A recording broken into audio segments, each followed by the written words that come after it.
আমাদের এখানে আমরা যেটা সবচেয়ে বড় ডিফেক্ট দেখেছি সেটা হলো আমাদের শাসন ব্যবস্থায় এক ব্যক্তির হাতে, শুধু এক্সিকিউটিভ প্রধান যিনি প্রধানমন্ত্রী, তার হাতে শুধু এক্সিকিউটিভ নয়, তার হাতে পার্লামেন্টকে 100% তার নিয়ন্ত্রণে রাখার ব্যবস্থা করা হয়েছে। পার্লামেন্টে 70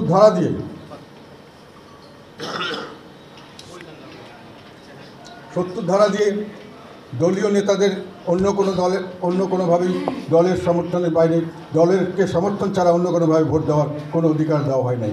যে সরকার গঠন করে তারা সবসময় সংখ্যাগরিষ্ঠতার ভিত্তিতে সরকার গঠিত হয়। সংসদের যে কোনো প্রস্তাব পাশ করার জন্য সংখ্যাগরিষ্ঠই যথেষ্ট।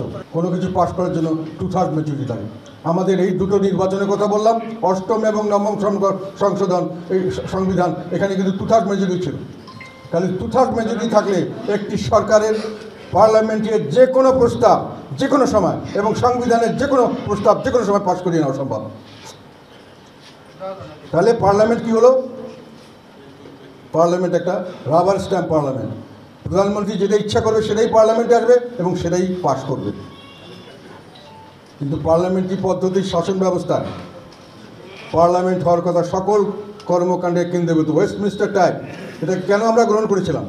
যেহেতু এটা পৃথিবীতে বলা হয় সবচেয়ে ভালো ডেমোক্রেটিক সিস্টেম, এবং এই সিস্টেমটাতে গণতন্ত্র যতভাবে চর্চা করা যায় অন্য কোনো সিস্টেমে গণতন্ত্র সেভাবে চর্চা করা যায় না। এখানে উইনস্টন চার্চিল একবার ব্রিটিশের পার্লামেন্ট সম্পর্কে বলেছিলেন যে এই পার্লামেন্টে শুধু মহিলাকে পুরুষ এবং পুরুষকে মহিলা ছাড়া সব কিছু করা যায়। কিন্তু আমরা কি করেছি? পার্লামেন্টে কিছুই করা যায় না। কেন করেছি? যে আমরা মনে করেছি যে পার্লামেন্টে যদি আমরা বেশি ছাড় দেই তাহলে সরকারের স্থায়িত্ব থাকে না। যে কোনো সময় ব্রিটিশ পার্লামেন্টের মতো সরকারি দলের লোকরাই তার বিরুদ্ধে ভোট দিয়ে কোনো বিল পাস করতে দেবে না। আবার নো কনফিডেন্স আনলে সরকারি দলই লোকরাই তাকে নো কনফিডেন্সে ফেল করাই দিতে পারে যে কোনো সময়। তো সরকারের স্থায়িত্ব থাকে না, সরকারের কোনো কর্মকাণ্ডের স্বাধীনতা থাকে না। ফলে আমাদের সিস্টেম করা হচ্ছে এরকমভাবে যে আমরা সরকারকে নির্বিঘ্নে চালাতে দেব। কিন্তু এটা করতে গিয়ে পার্লামেন্টারি সিস্টেমের যেটা মূল স্পিরিট, যে পার্মানেন্ট সকল কাণ্ডের কেন্দ্রবিন্দু হবে, সেটাকে আমরা ধ্বংস করে দিয়েছি। সেই জন্য আমি একটা প্রস্তাব দিয়েছি, যেটা পৃথিবীর অনেক জায়গায় অনেক কিছু সিস্টেম আছে। পাকিস্তানে একটা সিস্টেম আছে, অনেক জায়গায় কিছু কিছু ফ্লেক্সিবিলিটি দেওয়া হচ্ছে। পাকিস্তানে বলা হচ্ছে বাজেট পাসের সময়, নো কনফিডেন্সের সময় তারা সাপোর্ট দিতে হবে। আমি মনে করি এটা সঠিক হয়নি। ইন্ডিয়াতে একটা প্রস্তাব আছে, আমি এখানে এটা দিয়েছি। ইন্ডিয়ার পার্লামেন্টে, ইন্ডিয়ার সংবিধানে একটা ব্যবস্থা আছে এখানে, যেটা আমি এখানে দিয়েছি। সেটা হলো আমার যা আছে দশম তফসিল বোধ না, 10th শিডিউল 10-এর 3 প্যারাগ্রাফে বলা আছে যে কোনো দল, সরকারি দল হোক যে দল হোক, যদি 1/3 মেম্বার স্প্লিট হয়ে যায়, আমরা যদি মনে করি 1/3 যে একসাথে হয়ে গেলাম এবং তারপরে আমরা যে কোনো দিকে ভোট দেবো, কমপক্ষে 1/3 হতে হবে। তাতে করে হর্স ট্রেডিং, মানে পয়সা দিয়ে কিনে নেবে আমাদের পার্লামেন্টে, যেটা আমরা ভয় করি যে আমাদের লোকের ফাইন্যান্সিয়াল বা অন্যান্য লোভ লালসা ব্রিটিশের চেয়ে বেশি, আমাদের স্ট্যান্ডার্ড অফ এথিক্স কম, ফলে আমরা সেখানে যেতে পারি না, আমরা ভট করে পয়সা বিক্রি হয়ে যায়। ইন্ডিয়াতে সেটা আছে, পাকিস্তানে আছে, অনেক দেশে আছে।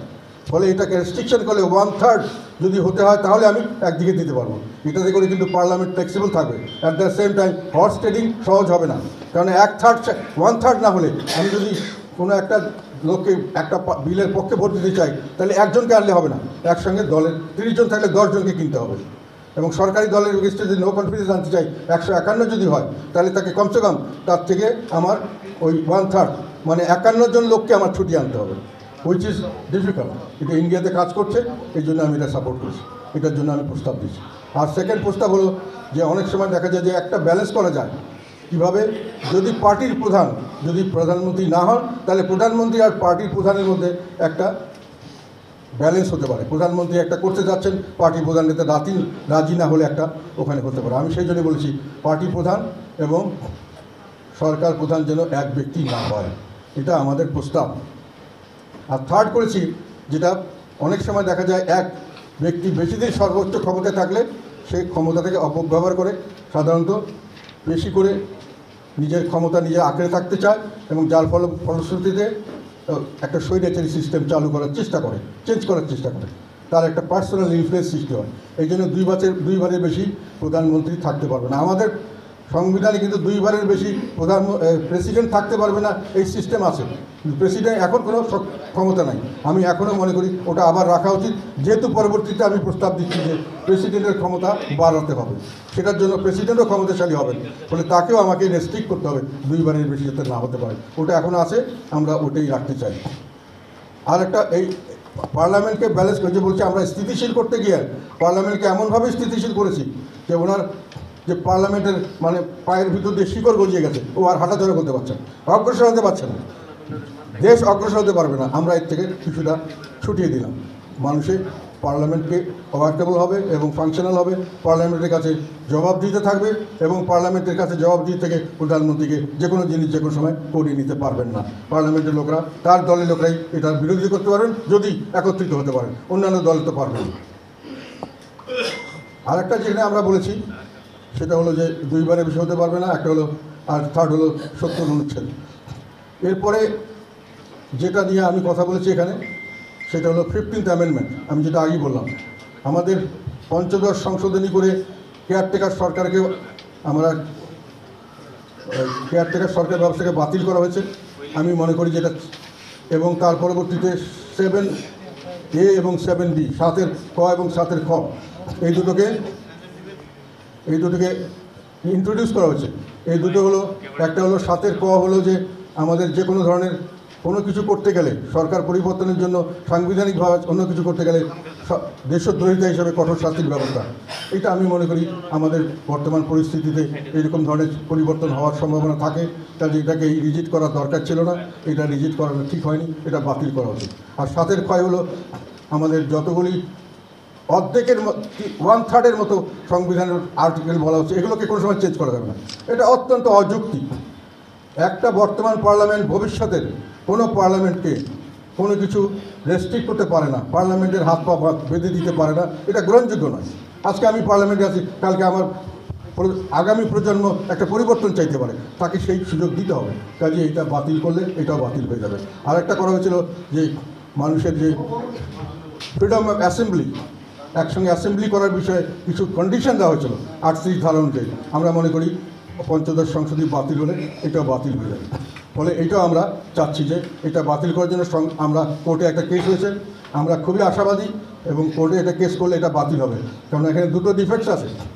এইটার মধ্যে দুটো ডিফেক্ট, একটা যেটা বললাম একটু আগে, যে ভবিষ্যৎ কাজকর্মকে বেঁধে দেওয়া পার্লামেন্টকে, এটা কোনো পার্লামেন্টের ফাংশন হতে পারে না, এটা যুক্তিসঙ্গত নয়। আর 2 নম্বর হলো, তখন প্রভিশন ছিল যে গণভোট ছাড়া কোনো পার্লামেন্টের কোনো কিছু সংবিধান সংশোধন করা সম্ভব নয়, কিন্তু এনারা কোনো গণভোটের ব্যবস্থা করেনি, গণভোট ছাড়া এটা করা হয়েছে। ফলে এটা টেকনিক্যালি মিস্টেক। সো এইটার জন্য চ্যালেঞ্জ হলে এটা বাতিল হওয়ার সম্ভাবনা আছে। তাহলে তত্ত্বাবধায়ক ব্যবস্থা আবার পুনরায় চালু হবে এবং এই যে অন্যগুলি 7-এর ক এবং 7-এর বি বাতিল হবে এবং 38-এ যে রেস্ট্রিকটিভ অ্যাসেম্বলি করার জন্য সরকারের পারমিশন লাগবে, অনেক ধরনের রেস্ট্রিকশন কন্ডিশন আছে, অনেক কিছু হতে পারবে না, এগুলোতে একটা বাধা সৃষ্টি হবে। মানুষের অ্যাসেম্বলির স্বাধীনতা, সভা সমাবেশ করার স্বাধীনতা, এটা আরও পুনরুদ্ধার হবে। তো আমরা এটা বাতিল চাই, তত্ত্বাবধায়ক সরকারের পুনরুদ্ধার চাই। এখন আমি আসি প্রেসিডেন্টের সঙ্গে যে ভাগাভাগি, পাওয়ার শেয়ার।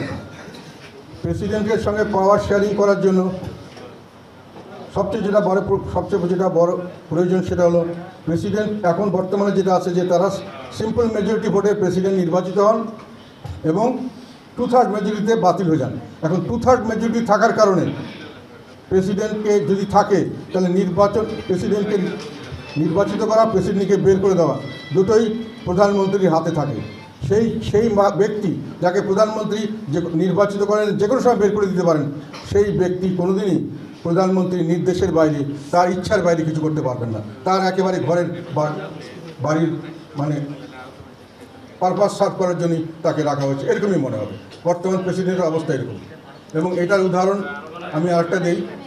অষ্টম সংসদে 2001 থেকে 2006 পর্যন্ত যে সংসদ চলেছে, সেখানে প্রেসিডেন্ট ডক্টর বদরুদ্দোজা চৌধুরী, উনি বিএনপির ফাউন্ডার মেম্বারদের মধ্যে একজন ইম্পর্টেন্ট মেম্বার, উনি প্রেসিডেন্ট ছিলেন। তাকে কিন্তু অভিশংসন বা ইমপিচ করা হয়েছিল 2/3 মেজরিটি থাকার কারণে। তো সেই জন্য প্রেসিডেন্টদেরকে যদি আমরা এমনভাবে ভার্নারেবল করি যে ওনারা যে কোনো সময় ইচ্ছামতো আসবেন, ইচ্ছামতো যাবেন, তাহলে সেই প্রেসিডেন্ট দ্বারা বড় কোনো কাজ করানো সম্ভব নয়। উনি প্রধানমন্ত্রীর নিয়ন্ত্রণে থাকছেন। আমরা প্রেসিডেন্টকে বলতে চাই একজন সর্বজন শ্রদ্ধেয় ব্যক্তিত্ব হবেন এবং সেইভাবে তাকে নির্বাচিত করতে হবেন। এটা একটু আমি মনে করি এটা একটু আমার কাছে কী বলবো উচ্চাভিলাষী বলা হয়েছে, কিন্তু এটা একটা সলিউশন বলে আমি মনে করছি। সেটা হলো প্রেসিডেন্ট নির্বাচিত হবেন 3/4 majority of the parliament, 75% parliament members vote দিলেই উনি হবেন সেইভাবে। এবং প্রেসিডেন্টকে ইমপিচ করতে গেলে 3/4 মেজরিটি অফ দ্য পার্লামেন্ট লাগবে। যারা পার্লামেন্ট মেম্বার তার 3/4 মেজরিটি ছাড়া, তার মানে সকল দলেরই মোটামুটি কনসেনসাস ক্যান্ডিডেট না হলে কেউ প্রেসিডেন্ট হতে পারবেন না। কাজে প্রেসিডেন্টকে যখন আমি এই পজিশন দেবো, তখন প্রেসিডেন্ট শক্তিশালী হলে আমার কোনো ক্ষতি মনে হবে না। উনি প্রাইম মিনিস্টার ইচ্ছা মতো কাজ করবেন না। তারপরে আমি আস্তে আস্তে প্রেসিডেন্টের ক্ষমতা বাড়ানোর দিকে যাব। প্রথম কথা হলো, আমি যেটা এখানে বলতে চাই প্রথমেই, যে কেয়ারটেকার সরকারের প্রধান হিসেবে এখন চিফ জাস্টিসের কথা বলা আছে। 15th অ্যামেন্ডমেন্ট বাতিল হলে সেই চিফ জাস্টিসই আবার কেয়ারটেকার সরকারের প্রধান হওয়ার কথা। এটা নিয়ে কন্ট্রোভার্সি আছে। অনেক জাজরা মনে করেন, অনেক জুডিশিয়ারির অনেক সিনিয়র মানুষরা মতামত দিয়েছেন যে জুডিশিয়ারিকে পলিটিক্সের মধ্যে আনাটা ঠিক হচ্ছে না। Judiciary should be above everything, above judiciary independence রাখতে হবে এবং তাদের সম্মান এবং পবিত্রতা রক্ষা করতে হবে। কাজে এখানে অন্য কাউকে দেওয়ার ব্যবস্থা করো। আমি এখানে প্রস্তাব করতে চাই এই প্রেসিডেন্টকে, যে 3/4 মেজরিটির প্রেসিডেন্ট, ওনাকে এই জায়গায় কেয়ারটেকার সরকারের প্রধান হিসাবে দায়িত্ব পালনের জন্য মনোনয়ন দেওয়া দিতে পারে।